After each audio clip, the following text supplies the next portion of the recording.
What follows may not be suitable for all audiences. Listener discretion is advised. The world is full of stories. Stories of mysteries, of curiosities, of oddities. Join Kat and Jethro Gilligan-Toth for the strange, the bizarre, the unexpected, as they lift the lid and cautiously peer inside the Box of Oddities. Kat is going to be so mad at me for telling this story. What She's story? going to be so mad. A couple weeks ago, I'm already mad. What are you talking about? Porcupine got hit by a car just down the road from us. And Kat, being the sensitive animal lover that she is, and I love that about her. But after she couldn't resuscitate the animal, she was doing like mouth to mouth. She took it upon herself to dispose of the animal in an appropriate and dignified manner. I think it was like a Viking funeral, wasn't it? Really what happened was she just got some tools and went down and cleaned him up off the road and then threw the tools in the trunk of my car, and we forgot it, or she forgot to tell me about that. Fast forward to a couple days ago, we go to Quebec. We live in Bangor, Maine. We live in the hometown of Stephen King. That's right. We love you. And we're going to keep mentioning that until he tweets us out. Glum, glum, glum. So we decided to go to Quebec, and at the international border crossing, they pull us over for a random check. And we had to spend about 45 minutes trying to explain to them why we had a shovel and a bloody tarp in our trunk, why we were trying to get across the border with these accoutrements in the trunk of our car. It was not the first time this kind of thing has happened either. No, it's not. The last time I went to meet you in D.C., and the nice man who was going through the luggage after the x-ray went off said, is there a reason why you have this knife? And I was like, dang. Yeah. Sorry. Yeah, it was just like They a took little it away. a Leatherman, right? Just a little. It wasn't a Leatherman. It was something like a that. Switchblade. Oh, But yeah. it was not a switchblade. Yeah. The other side was a comb. So one side works for the shiving, and the other side is like, hey. For the grooming. Yeah. The shiving and the grooming. And the grooming and the shiving. Right. Yeah, so anyway, we talked our way out of it. It took us much longer than it should have because neither one of us knew how to say bloody tarp in French. Anyway, welcome to, what is the name of the show again? The Box of Oddities. Oh, yeah, that's right. That's what we're doing, the Box of Oddities. Yeah. We enjoy this. This is what we do. We sit around at the house usually. We have a little place up in Maine, and we sit around the house playing cribbage. The home of Stephen King. Stephen King, by the way. Yeah. Have you read Carrie? So good. And while we're just playing cards and stuff on the lake, we'll just tell each other weird things that we have discovered on the interwebbles. It's my favorite thing. We decided, hey, you know what? Maybe there's other people that are interested in this weird crap. Yeah. Like we are. So we started the podcast, The Box of Oddities. The BOX005.com. You can find us on social media, but if you just go to theboxofoddities.com, you'll find all those links, as well as episodes and things of that nature. So, should we start? Yes. You got the big blue head? Is that how we're doing it? You want to do something different today? Well, we can. I mean, What do you want to do? I don't even think the big blue head is in here anymore. Oh, it's right over here. It's behind the monkey paw. He's kidding. We don't have a monkey paw in here. Well, That's gross. not anymore. Sold it on eBay. You want to spin the blue head, or do you want to do something different? No, we'll do something different. God, Sorry, why? blue head. We've It's used you just and fine. tossed you away. That's enough. Spent That sound and is horrible. Smoking like a shotgun shell in the sand. Well, we've got. We already spun the pig fetus in a bottle, so we can't do that again, unless you want to. No. Okay. Let's do something different. How about the little box that I have filled with tiny, tiny knives? What do you want to do with that? We'll just spin it. All right. Oh, this isn't working the way I'd planned. All right. How about you go first? Okay, I'll go first. All right. There is this guy. His name is Orlando Sorrell. Orlando Sorrell is a really interesting and unusual guy. Orlando Sorrell, when he was 10 years old, he was doing what most kids do. They're out playing baseball, having a good time. Wait, how old? 10. He was 10. Okay. It just seems like a much older name. It does, Doesn't doesn't it? Orlando Sorrell sound like an old man? It kind of does. Yeah. Anyway, okay, go ahead. So he was playing baseball, and he was struck in the left side of his head with a baseball really hard, knocked him out. But he got up and he finished the game, and he figured, well, I guess I'll be okay. And he did not seek medical attention, despite the fact that, he'd been hitting the side of the head with a baseball, and he had these headaches. Eventually, the headaches went away. And according to Mental Floss, Sorrell found that he had a special talent called calendar calculating after his head injury. You can throw out any date.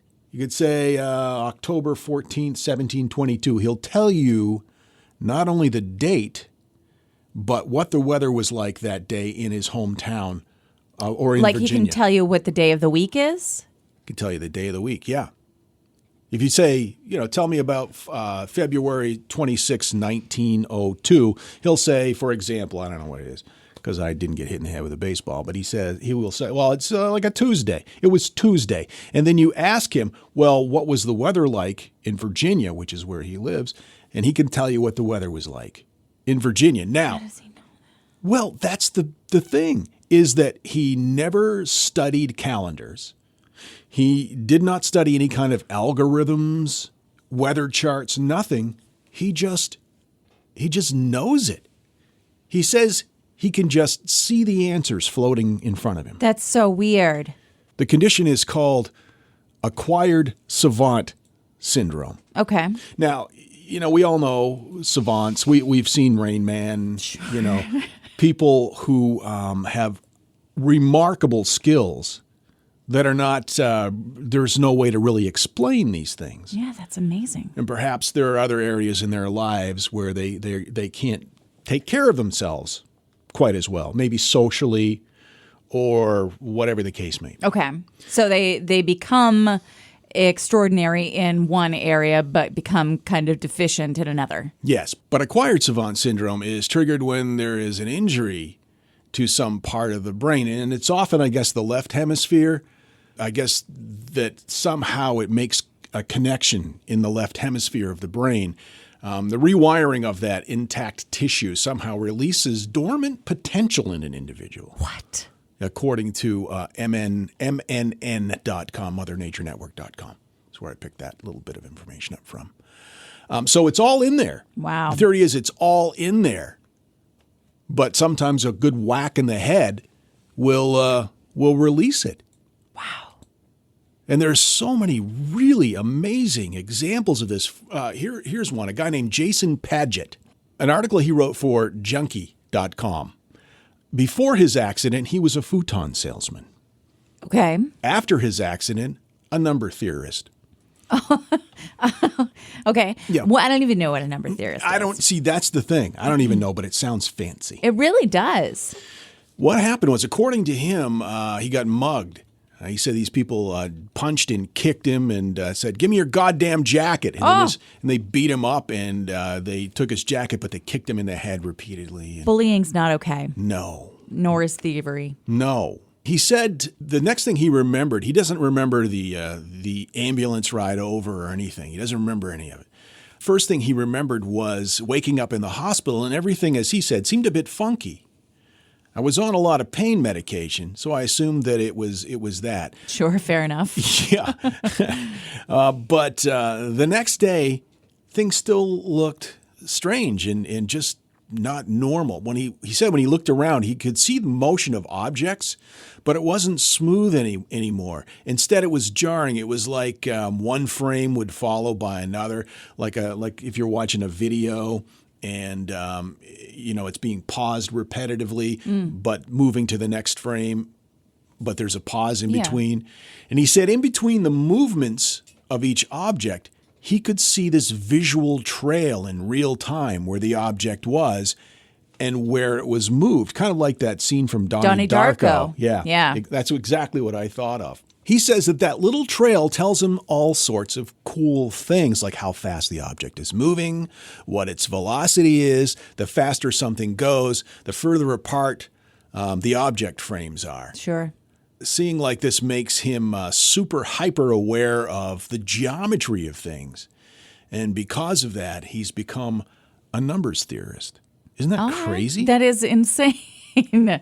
And the idea that it's all in your brain as well, and it just hasn't been unlocked, is fascinating / terrifying. Well, you hear what stories. else is in there? I know. Everything is in there, apparently. Whoa. You hear I don't know if I like that. There was another theory, not a theory, there's another story of a woman who had a stroke, pretty catastrophic stroke. And when she woke up, she spoke German fluently. I've heard about that. There have been a couple of cases where that kind of thing happens, and the idea that the information comes from somewhere. It comes from somewhere. But where? Yeah. She had never spoken German. She could barely speak her own language, from what I understand, much like many of us here in the United States. Sure. That's a joke for all of you people listening overseas. Ba-dum-bum.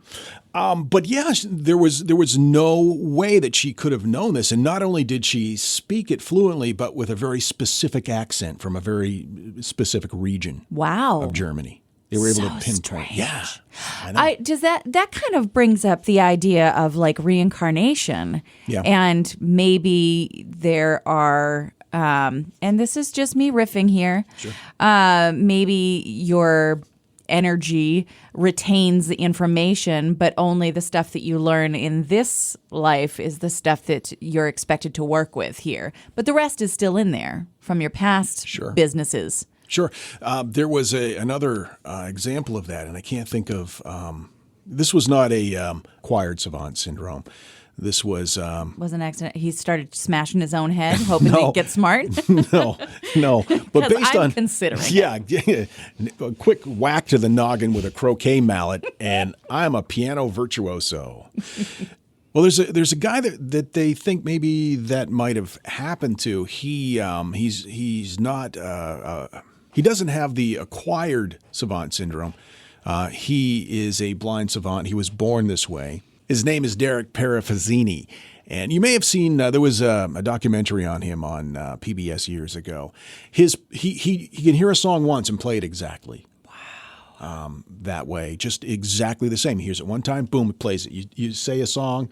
Even if he's never played it before, if he's heard it once, he can play it. That's amazing. And they say he plays in a very distinctive 1920s blues musician style. Interesting. And reincarnation. Yeah, and they've pinpointed it to one musician, and his name escapes me at this point, but they say that he plays just like this guy, this blues/jazz pianist from the mid-1920s. Which I'm guessing he wasn't obsessed with before his savantism kicked in? No. Yeah, no. He just sat down at a toy piano and started playing. That's unbelievable. It really is. That's a little bit different. The acquired savant syndrome is what we're talking about. Now, this is a really cool example. This is the last one I'm going to share with you. A guy named Derek Amato. Two different Dereks. Interesting. Yeah. Derek Amato, when he was a teenager. Amatos. Nobody knows what Amatos is. I'm so hungry right now.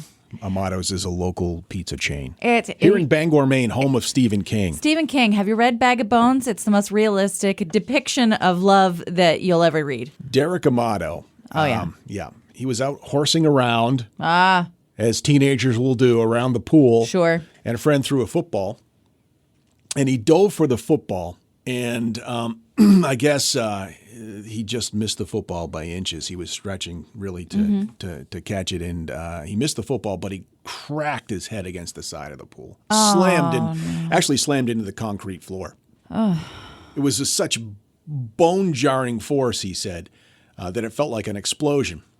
Lordy. He pushed himself up to the surface. He grabbed his head. He thought that the water streaming down his cheeks was blood gushing from his ears. Fortunately, it wasn't. Popular Science did an article on him. He collapsed in the arms of his friend, according to this article. His friends took him to the hospital. Yeah, good. They were both high school buddies. He drifted in and out of consciousness, and he was insisting that he was a professional baseball player, and he was late for spring training in Phoenix. Oh, my gosh. Which was weird. Yeah. Amato's mother then took him back to the emergency room. Doctors diagnosed him with a very severe concussion, and they sent him home with instructions for his mother to keep waking him up every few hours Sure. to make sure that he was going to be okay. It was weeks before he, with the full impact of Amato's head injury, head trauma, became apparent. He lost like 35% of his hearing in one ear. Oh, my goodness. He had headaches. He couldn't remember things. These are all things that you would expect with a traumatic head injury. Yeah. But the most dramatic consequence appeared 4 days after his accident. 4 days after. He woke up. He's kind of bleary-eyed. Hadn't been sleeping really well. He went over to his buddy's house, one of the ones that was there during his accident. And his friend had a makeshift music studio. And he was sitting around, and Amato spotted a cheap electric keyboard. Never played keyboards ever in his life. Sure. Without thinking, he just kind of got up and he went over and he sat down in front of it, and he started tinkling about. And to his astonishment and everybody else's, he just started playing beautifully like he was a concert pianist. He had never played before. Did he have like this urge to play? Yes. Was it like he just didn't make any sense, but he was just like, I must play that piano? That was it. Wow. He almost couldn't control himself. Wow. He played for 6 hours straight, Oh. well into the next morning. He just, obviously couldn't explain that.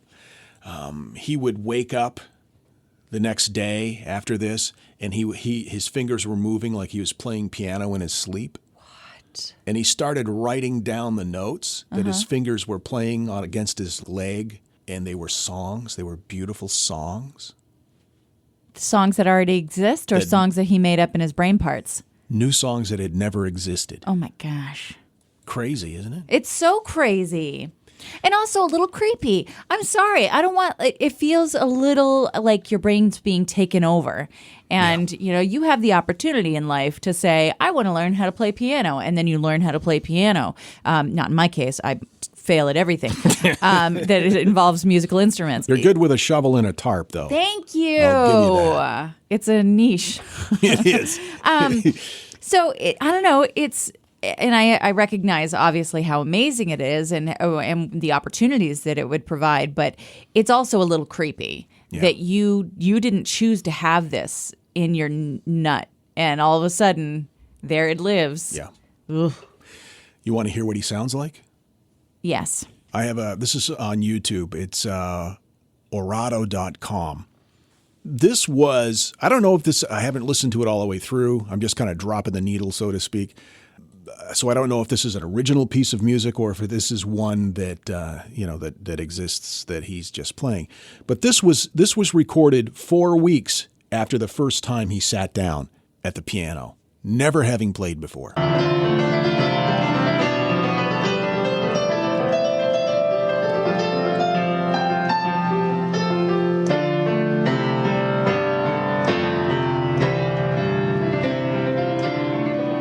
Isn't that amazing? Yeah, it started off a little dodgy, but it got better. Well, the acoustics aren't that great. It looks like he's sitting at his mom's house with a baseball hat on. So, aww. And if you want to find out more information about any of those stories, you can check out just Google Acquired Savant Syndrome, and Psychology Today has some good stuff. That's amazing about that. So there you go. And I'm sure that there are many, many stories. Yes. Well, there was a guy sneezed in his bathroom and broke a blood vessel. But when he recovered, he became this incredible watercolor painter. Oh, my goodness. But in his case, it was almost a curse because he couldn't stop painting. Oh, no. It was just like these beautiful paintings, but he just couldn't stop. And he would paint not only canvases. It's like that movie we saw, The Devil's Candy. Yes. Yeah. Everything goes back to a movie we've watched. But he would paint the walls of his house, the floors. He'd go out, paint the side of his car. He just couldn't stop. It became a bit of a curse. Absolutely. That sounds horrible. Yeah. So beware of what you ask for. And be careful nobody whacks you in the noggin with a cricket mallet. Right. Or is it a mallet that they play cricket with? No, it's a paddle, isn't it?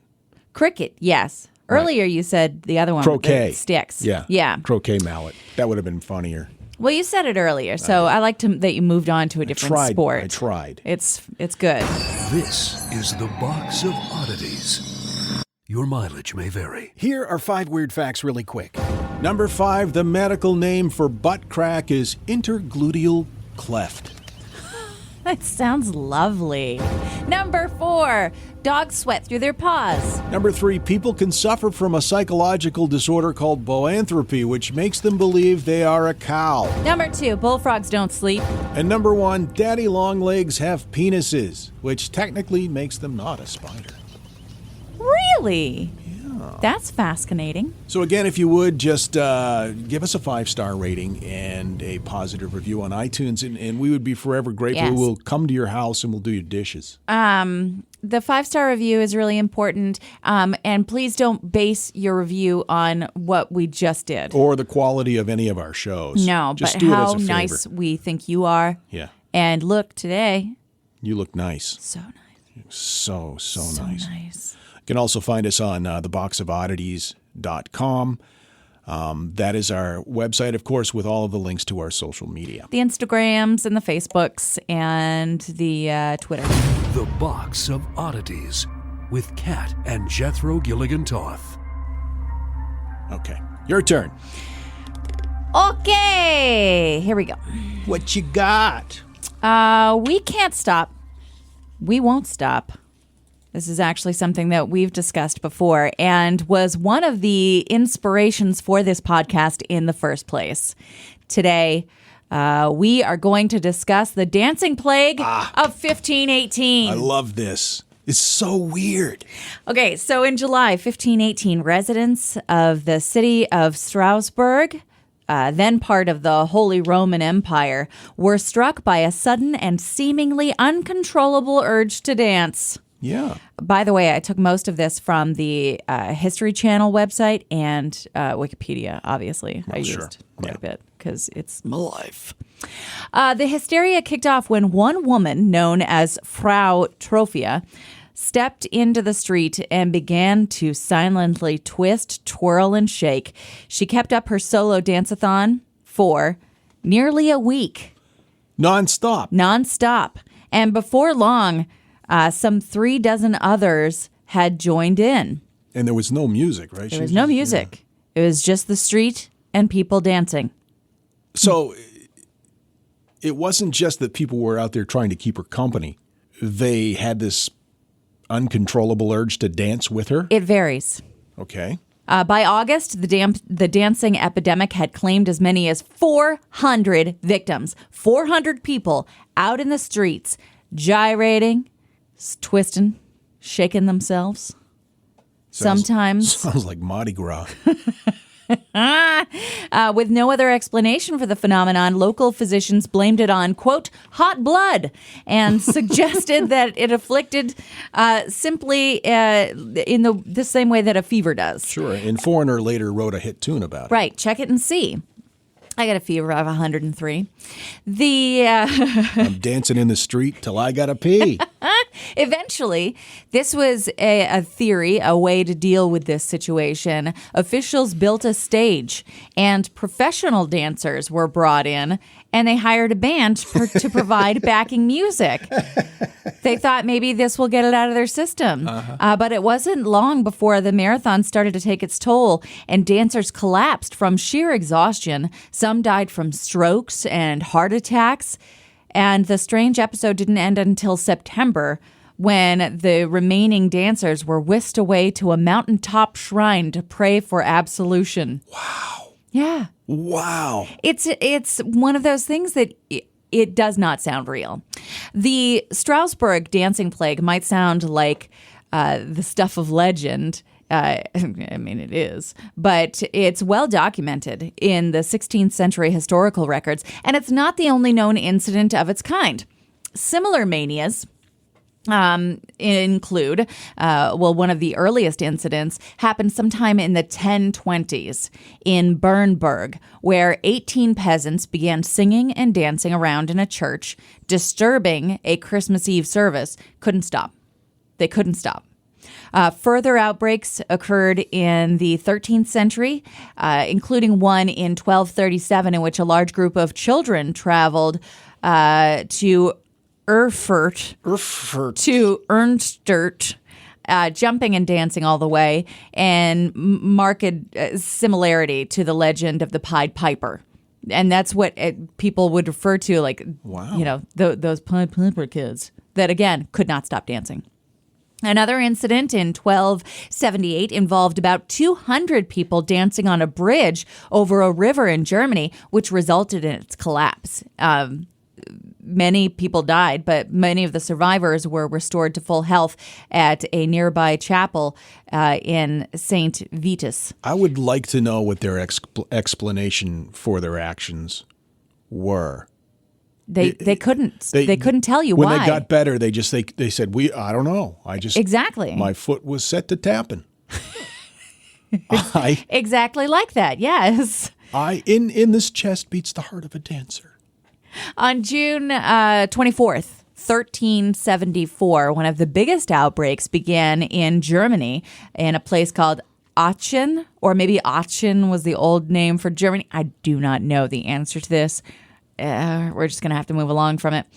Before spreading to other places such as Cologne, Metz, Strasbourg, Utrecht, and to countries such as Italy and Luxembourg. Incidents then occurred all over Europe. So this is all a dancing plague. All dancing plagues. Yeah.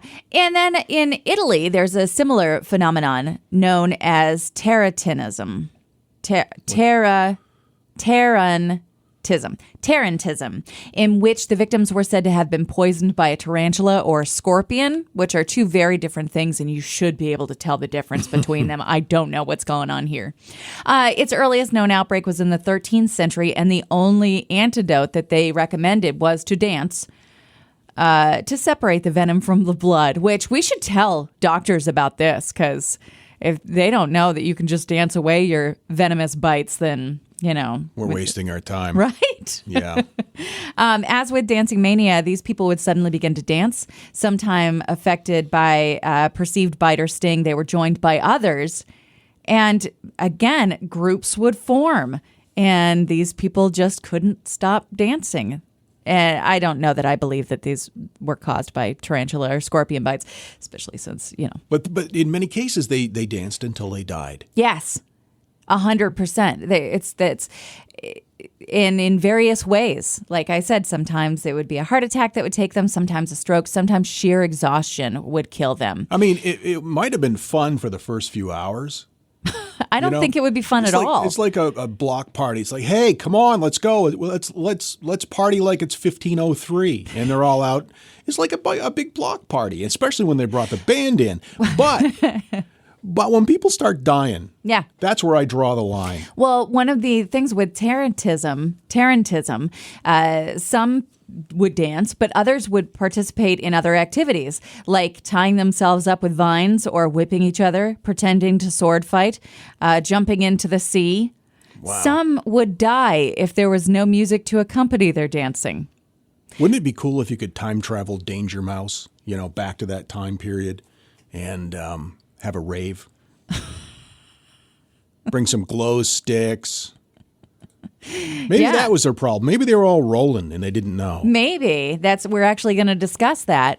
But if you want to keep talking, that's I'm sorry. fine. I'm going to shut up now. No, it's cool. No, I'm just going to drink my coffee.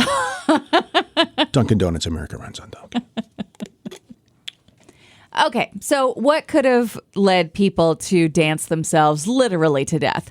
There's a historian, his name is John Waller, and he believes that it may concern a Catholic saint who pious 16th century Europeans believed had the power to curse people with the dancing plague, which, if people believed that, then it might have been a hysteria kicked off by something else. But that belief is what made the actual dancing happened. Other theories suggested that the members were part of a religious cult or that they accidentally ingested ergot, which is a toxic mold that grows on damp rye. Sure. And produces spasms and hallucinations. Isn't that also? I'm sorry, I'm talking again.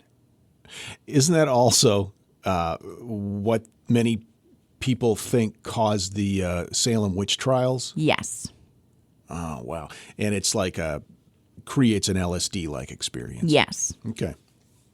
I'm shutting up. Oh, I was just going to wait for you to tell me more. It's fine. No, I'm sorry. I'm not telling you anything. I'm not mansplaining. I'm just trying to get it straight in my pea brain.